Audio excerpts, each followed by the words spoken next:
Kawawa na kasi ako nga nagpapaharap sa'yo eh. Kayo. Sir, ayusin nyo na lang yan. Huwag kayong magtalo rito. Pasensya mo na sir, niloloko ko na itong girlfriend ko, halos mapuyat ako. Layo na lang muna kayo. Ano na yan kayo? Huwag ka nang babalik, nagtako. Usapan mo na lang kayo. Sabi na, huwag ka nang babalik. Sa inyo, balkin niya.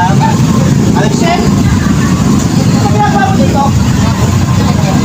Ako lang naman yung nagpapakagat ng boyfriend yan. Paliwanag mo nga sa amin ko. Sige, paliwanag mo.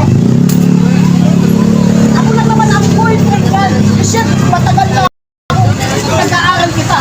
Halos mapuyat ako sa pagtitinda dito. Tapos ginaganyan mo ko. Niloloko mo ko. Hindi ko naman alam na Nahihiya. Nahihiya ka sa mga tao sa akin. Hindi ka nahihiya. Ay, paliwanag ko. Ikaw, sino ka?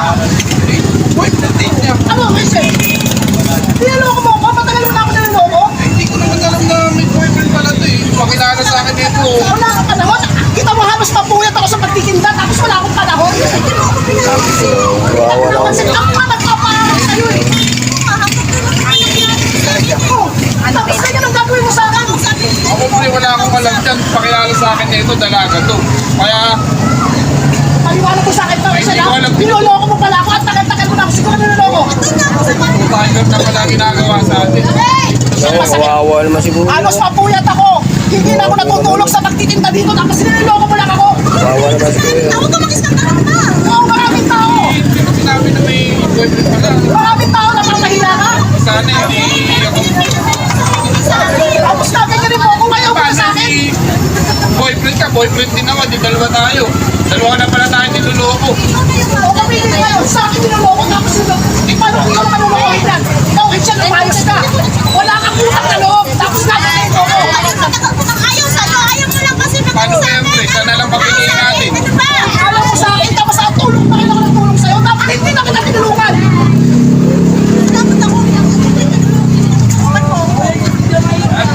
Masama ang loob ko sa'yo, tapos makapuyat pa ako dito sa pagtitinda. Tapos niloloko mo lang pala ako. Patawain ka? Nasaktan lang ako sa ginagawa mo. Paano ang gagawin natin yan? May boyfriend ka pala eh. Paano?